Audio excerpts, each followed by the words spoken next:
Hey guys, welcome to the channel. If you don't know me, I'm Alpaca, and this league I decided to league start on Unholy Relic Necromancer, and it has been one of the smoothest league starter builds I have played in recent memory. From Act 9 to T16s, this build continues to surprise me with how easy it has been to scale and how fast it allowed me to complete my atlas. As a quick disclaimer, this video is going to be more of a showcase rather than a complete build guide. However, with that being said, I will provide my current PoB in the description below, and this video should provide the average player enough information to build this out on their own. Now with that out of the way, I'll showcase what this build looks like in its current form in a normal out-and-go T16, before getting into the specifics of what makes this build what it is.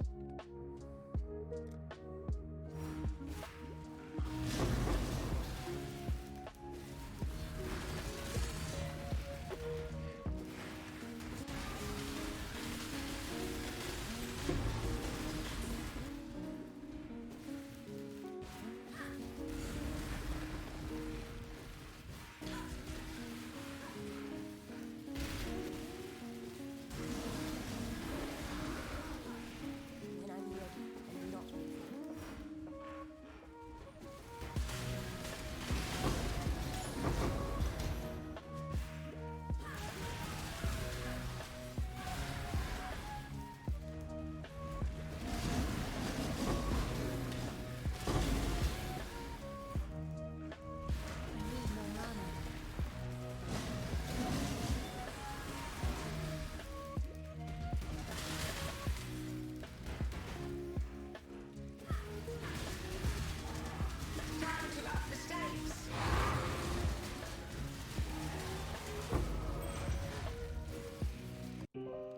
As you can see, this build's clear speed is absolutely phenomenal.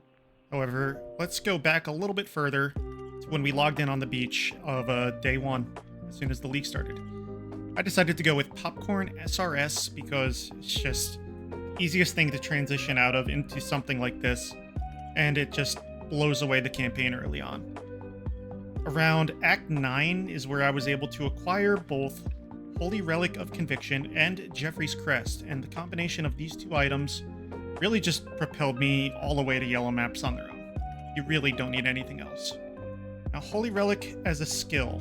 So this is a transfigured version of the gem that I'm using.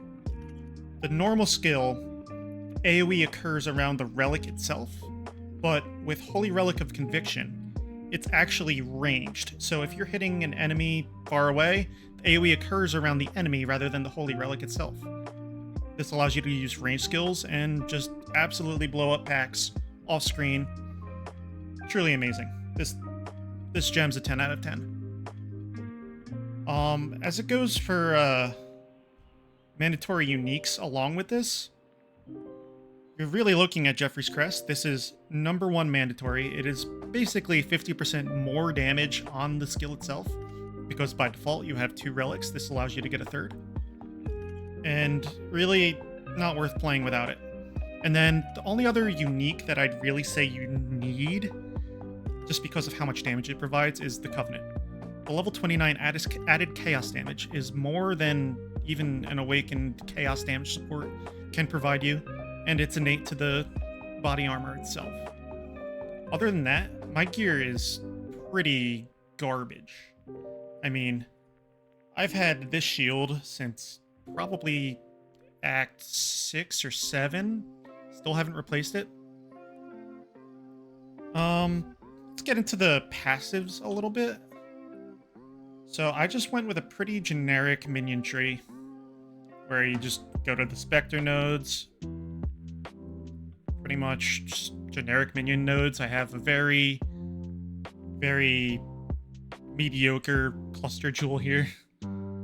And other than that, really the only 2 things that are that differentiate this build are the fact that I'm taking infused flesh because I'm running not corrupted blood. I'm running petrified blood. So basically this recoup allows me to really maintain my life pool when I get hit. And I'm also taking Resolute Technique because really you don't care about if you're critting yourself. It's really just the minions and their damage. You just need to be able to hit. And this is what allows Lancing Steel to do that. Which brings us to the next part. So, in order to trigger the Holy Relic, you have to hit the enemy with an attack skill. And there are a couple different things I've tried with this. But what I've just come to the conclusion is that Lancing Steel has to be the best. It hits the fastest, off screens, it's very quick. It even stays out and just keeps spraying. It's just by far and away the best that I've found so far. If somebody finds something better, please let me know in the comments.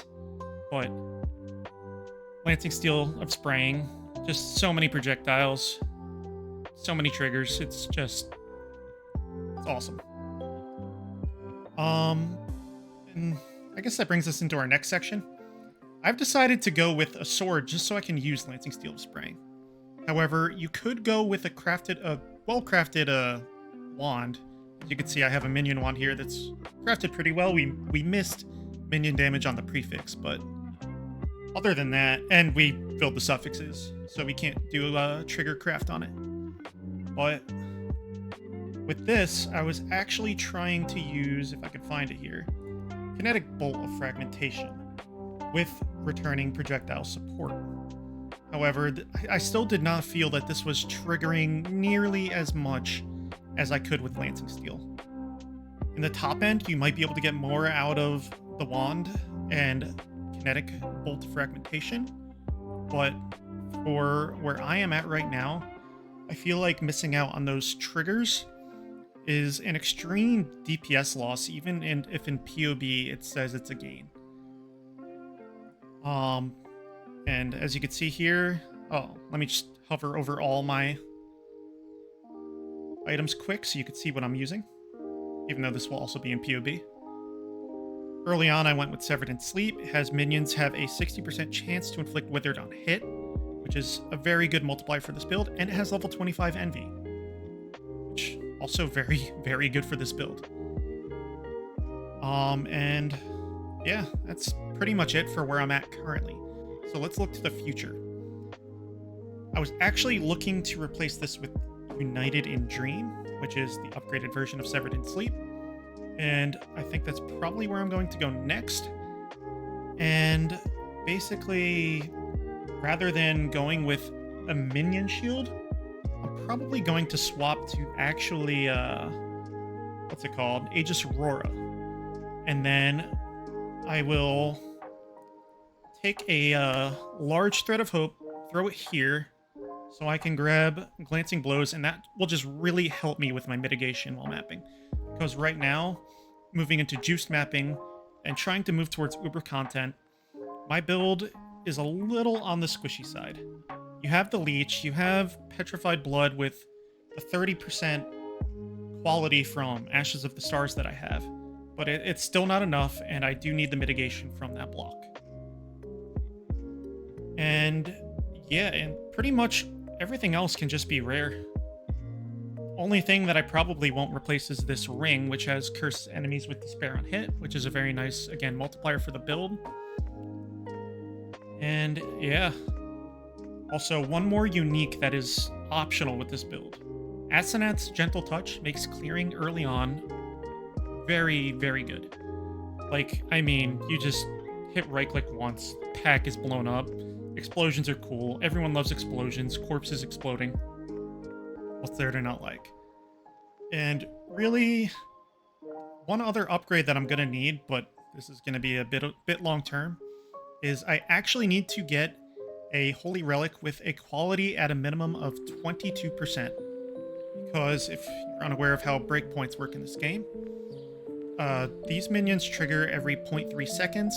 In order for me to hit the next server tick threshold of triggering this again within a server tick would be 52% CDR, which it gains from its quality. So its quality plus Ashes of the Stars is right now getting to 50%. If I were to get that to 52%, it would get underneath another server tick. That's pretty much it for the video. I guess I can cover my Ascendancy reason real quick. So Necromancer, whole reason of this build is to get Unholy Might. We're poisoning with our minions, and this just converts 100% of their fizz to poison. And There's just no better choice than that out there. And then Bone Barrier, we're leeching to ourselves. Extremely nice.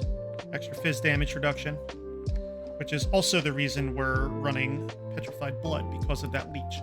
You can always have that leech active as long as we're hitting. And then when it comes to your 4th Ascendancy passive, there's really a choice you can make. So here I've gone Commander of Darkness, but if you're playing with a Trigger Wand, I would definitely take Plaguebringer, just for the 10% more damage. You're always going to be triggering a Desecrate plus consuming that corpse, so Plaguebringer uptime would be extremely high. And yeah, this is pretty much it. I hope you guys have enjoyed this video. It's a little impromptu and just me talking about what I think of this build so far, and really how far it's gotten me. I'm hoping to push Ubers with it. I'll keep you guys updated. Yeah, I also stream on Twitch, so if you guys head over there, I'll leave my link to my Twitch in the description. Go send me a follow. This has been fun. I hope to see you guys on my Twitch channel, and make sure to follow my other socials, which are also linked to my channel. Well, hope you guys have a good day, and let me know what you think of the build and if you try it yourself and any changes you made.